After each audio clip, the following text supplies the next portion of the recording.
Do you think this is a charity home? This is not a shelter. You are nothing but a burden. Get out. That was what my son, Darren, screamed at me before he threw my heart medication bottle across the floor. The pills scattered everywhere, as if my life had just been dumped out along with them. I was 75 years old then, barefoot, still wearing my apron after spending the whole morning cooking for his family. The house I once called home had now become the place where I was humiliated the most. Sounds hard to believe, I know, but this is a true story, and if you stay until the end, I promise, you will witness a journey no one ever expects, from a mother being crushed to a woman who made all of America stop and listen. Hit subscribe if you believe those who have been silenced deserve to be heard, and leave a comment if you've ever felt betrayed by the very people you loved most. My name is Margaret Reynolds. I am a retired librarian living in Tampa, Florida. My husband passed away when I was 59.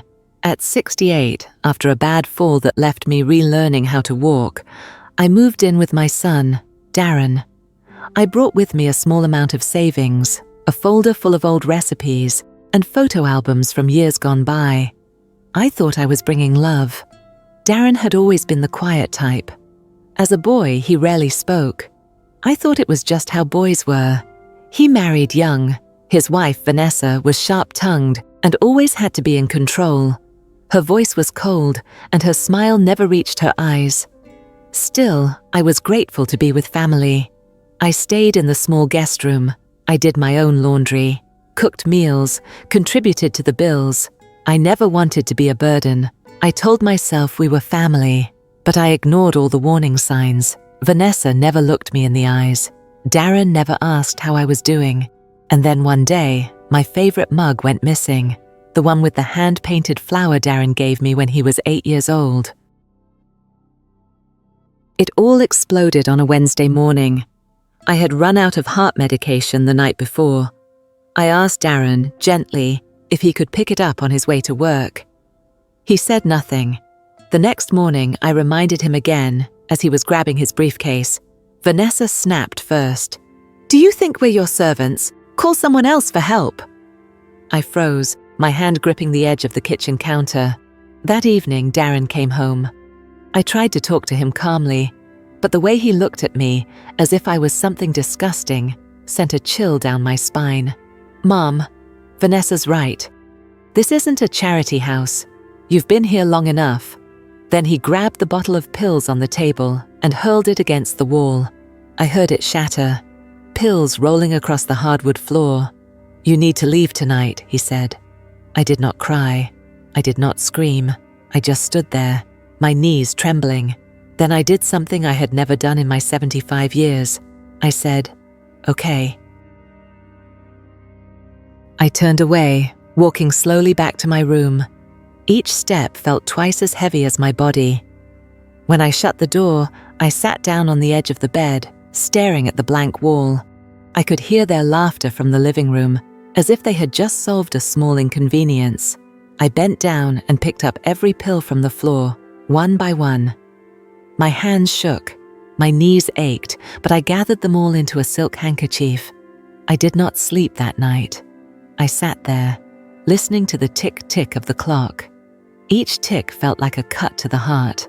Around midnight, I overheard Vanessa whisper to Darren, "As soon as she's gone, we can sell that room. Easy. I know a broker." I understood then. They did not just want me out. They wanted to erase me completely. The next morning, I made coffee as usual. My hands were steady, but my heart was no longer beating the same. I placed a cup on the table, looked Darren straight in the eye. "Thank you for making it clear. I will leave." He shrugged. Vanessa smirked. Finally, some sense. No one asked where I would go. No goodbyes. No one even opened the door. I left like a shadow, but I swore I would not disappear the way they wanted me to. I still remember exactly how I felt that day. Walking out of the legal aid office with a folder in my hand, the evening breeze running through my silver hair, I was no longer the woman quietly picking up heart pills off the floor. I was rewriting the story of my life, for the very first time, with my own hands. The young attorney's name was Eleanor. She did not say much, but the way she looked at me was not pity, it was respect. We will begin by gathering evidence. Do you still have your bank statements, utility bills, and old messages? I nodded. In the days that followed, I lived in a strange in-between state, part healing, part preparing for battle. Each morning, I sat on the porch with Patricia, two old women sipping tea and opening a laptop. I learned how to send emails, scan documents, and take photos of receipts. I found old bank statements showing how my retirement money had been regularly drained to pay for electricity, water, and even Darren's personal expenses. I reread old texts, one where Vanessa wrote, "She should know her place and be grateful." Every word was like a knife, but I was no longer afraid. I was gathering every shard of pain and turning it into evidence. At night, I began to write. Not just in my journal, I started a blog called The Silent Guest. I told my story anonymously. No one knew it was me, but soon hundreds, then thousands, of other elderly women began sharing their own stories. My son took my car and kicked me out. My daughter-in-law said I was dirtying up her home. We used to be the backbone of our families. Now we are seen as burdens. I read every post, my heart tightening, but I also realized I was no longer alone. A week later, Patricia placed her hand on my shoulder and said, "We need to talk to the media." I laughed weakly. Who would care? She just stayed quiet and made a call to an old friend, a reporter from the local Tampa news station. The very next day, they came to interview me. Cameras, microphones, bright lights. It was terrifying. But when the young reporter asked, "Is there anything you want to say to your son?" I looked straight into the camera and said, "I used to be the one who walked him to school every day, who sold my wedding ring so he could pay his first rent. And now, I just want to ask, when did filial love disappear from people's hearts?" That clip went viral quickly. The next day, I received calls from 3 different law firms. Some offered free legal support. Others wanted to republish my blog post on official platforms. A professor who specialized in elder rights invited me to speak at a conference. A law student emailed, "You reminded us why the law must have a heart." I began to realize I was not just reclaiming justice for myself, I was giving voice to countless others who had been forgotten. A few weeks after the interview aired, I was invited by a major television network in Miami to join a live panel on elder abuse within families. At first, I hesitated. But then I thought, if I do not step into the light, who will speak for those still trapped in the shadows? On live TV, I did not shake anymore. I told my story, this time not anonymously. I said my real name. I said Darren's name. I looked into the camera and said, "I do not say this to shame anyone. I say it so that people like me will no longer believe they deserve to be treated that way." After the show, I received hundreds of messages. Some people sent flowers to Patricia's home. One 83-year-old woman messaged me, "I stayed silent for 40 years. I will speak now." And me? I began to act more boldly. With Elena, I filed an official court petition. We gathered more bank documents, printed out emails between me and Darren, one where I offered to help with the electricity bill, and he replied, "Sure, just do not expect any gratitude." I was no longer angry. Anger had drained me for years. Now I had only one thing: faith that justice, even when late, must arrive clearly. I returned to my old church in Tampa to share one more time, not on television, but in front of a community who once knew me as the quiet woman who came to service and left without a sound. They stood and applauded. A pastor came and hugged me, saying, "God never forgets those the world tries to erase." I walked out of the sanctuary that day with steadier legs than I had ever known. Elena and I began building the formal lawsuit. I was the plaintiff. Darren and Vanessa were the defendants. She said to me, "We are not just reclaiming your dignity, we are setting a precedent." And then, one crisp autumn morning, I received a letter, not from Darren, but from the state government. They were launching a new investigation into domestic elder abuse. I had been invited to testify as the lead witness. For the first time in years, I did not feel like a victim. I felt like the beginning of something. Not long after, I received a handwritten letter from a stranger in Tallahassee. He wrote, "Your story made me reconsider how I treated my mother. I called her after 6 years of silence. Thank you." Those words touched me more deeply than any court ruling. I began accepting invitations to speak at universities, churches, even nursing homes. I did not speak from pain. I spoke from belief. I believed this: anyone who has been cast aside can come back, not for revenge, but to stand before the world and say, "I am still here, and I matter." Letters began arriving from everywhere, from elders, from their children, from organizations who wanted to help spread the message I was carrying. One woman from Ohio wrote, "My husband once kicked his mother out. After seeing your story, I brought her back. I owe you my thanks." I no longer felt alone. I started hosting small gatherings with a group of older women in the community. Women who had been insulted, stolen from, or tricked by their own family. We called ourselves the No Longer Silent. We shared our stories, gave out free legal help, and passed along ways to protect our finances and our dignity. From a woman who was kicked out of her own home, I had somehow become a guide for others like me, something I never imagined. Elena sent me the final draft of our legal filing. Every page felt heavy. Not just with words, but with truth. Truth I had lived through. Truth no one could invent. I reread it all, no tears, just a firm grip on the paper. I was ready. While we waited for the court to schedule a hearing, I kept writing on my blog.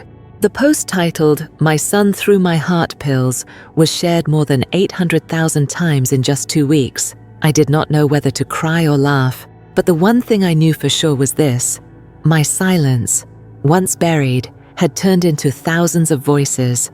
A law professor at the University of Florida invited me to speak in her class called Legal Protection for the Elderly in Modern Family Law. I stood at the lectern, not to lecture, but to tell a story the class could not look away from.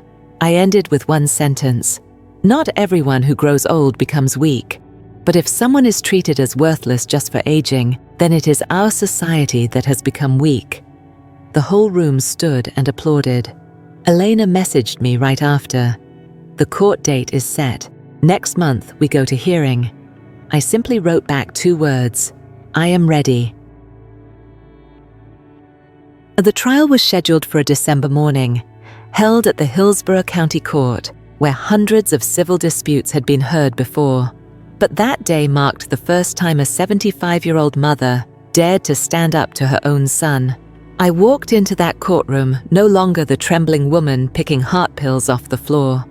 I wore a light blue suit, my hair neatly tied back, holding a folder I had memorized word for word. Darren sat on the other side. Vanessa was beside him. They were both dressed to impress, but I noticed neither of them looked me in the eye. And neither of them smiled. The judge was a sharp-eyed woman in her 50s.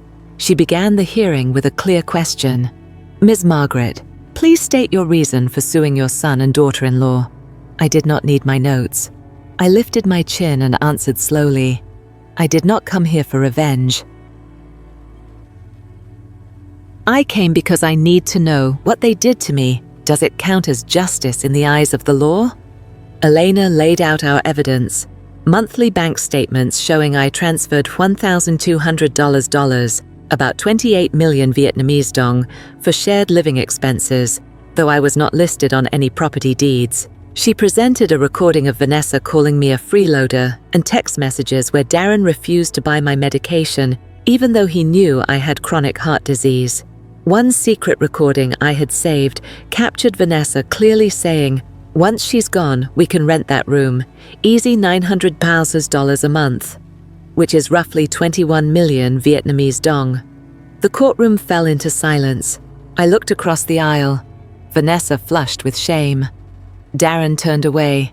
Their attorney argued that I had lived there for free and had voluntarily contributed money with no formal agreement. But Eleanor calmly stood and replied, "No contract does not mean no rights." This is a textbook case of emotional manipulation and financial exploitation of an elder, resulting in both physical and emotional harm. The judge nodded. Then she turned to me for one final question. "What do you seek from this verdict?" I answered, "I do not want to sit here and watch them be humiliated. I want the law to recognize that even a mother has the right to be treated with dignity as a human being." A soft sigh spread across the room. After 2 hours of deliberation, the judge declared, "The court acknowledges that financial exploitation, emotional abuse, and degradation of the plaintiff did occur and are supported by clear evidence. The defendants are hereby ordered to pay $85,000 in compensation for material and emotional damages and are prohibited from contacting the plaintiff for a period of 3 years." I did not cheer. I did not cry. I simply bowed my head as someone who had just folded up the past, laid it down, and walked forward. I left the courtroom in silence. Reporters were already waiting outside, but I said nothing.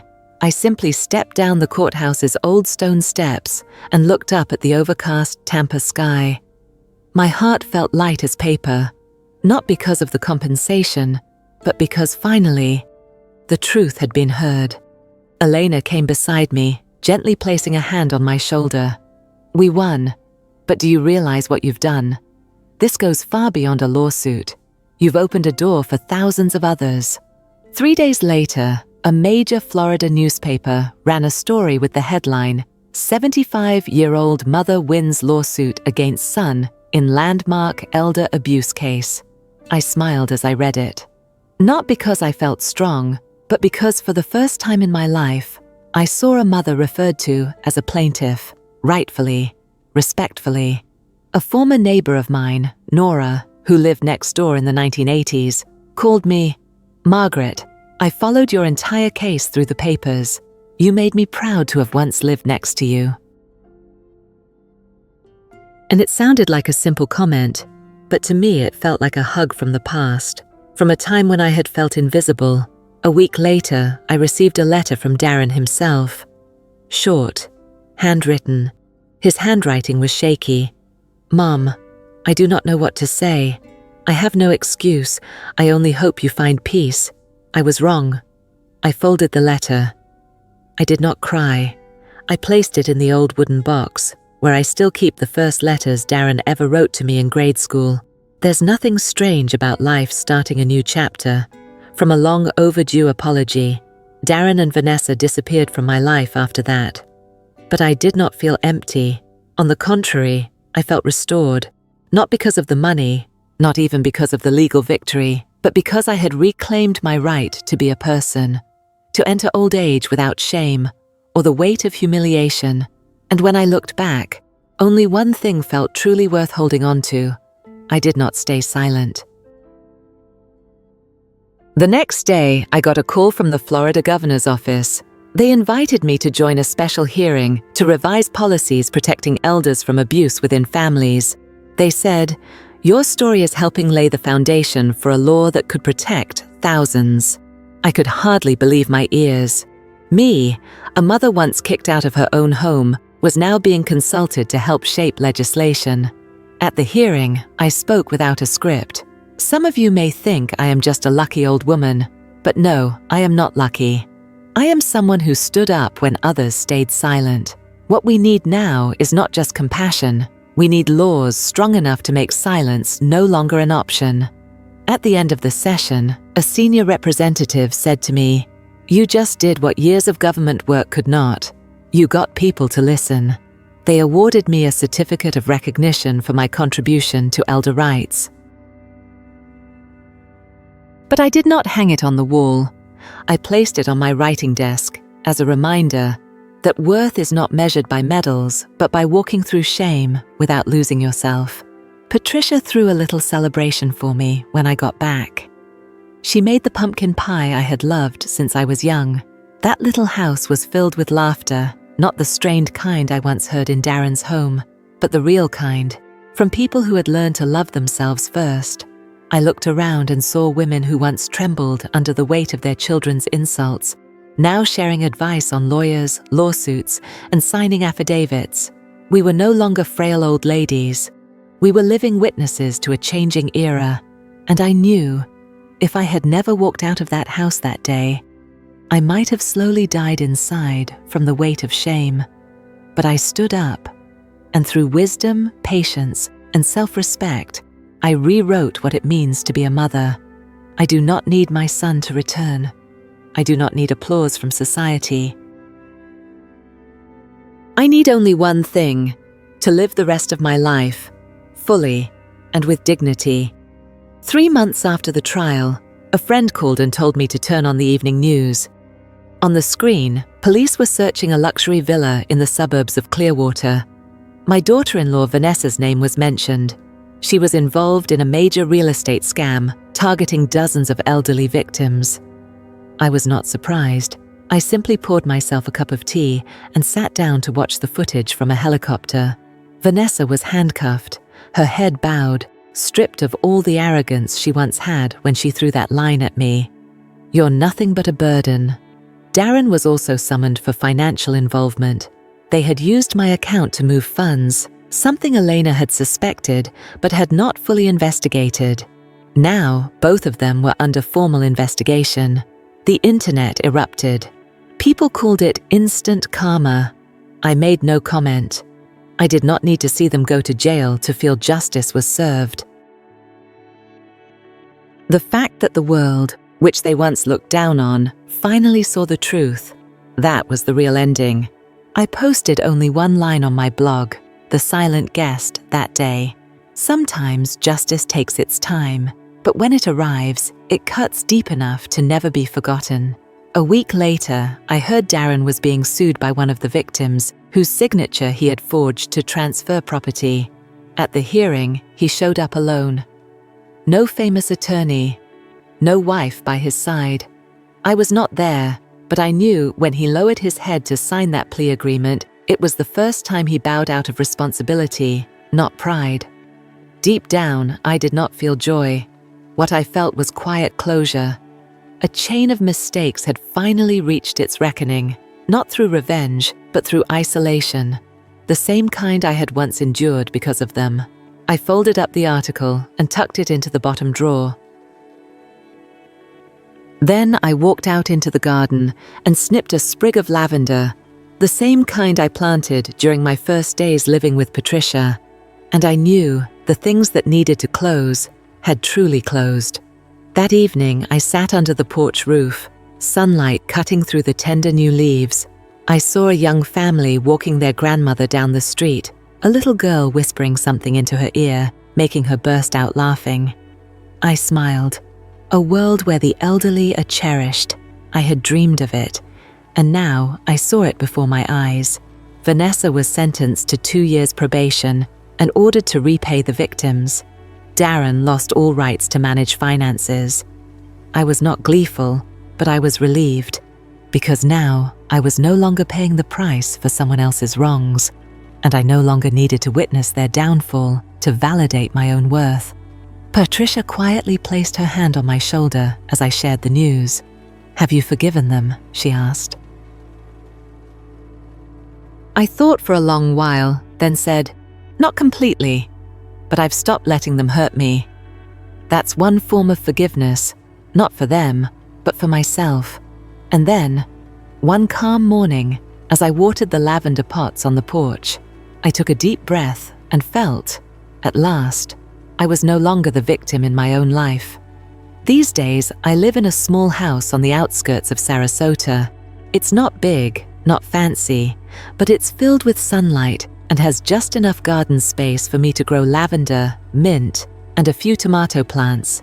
Each morning, I wake up while it's still cool, make a cup of tea, open the windows, and let the sunshine kiss this aging skin that has never truly withered.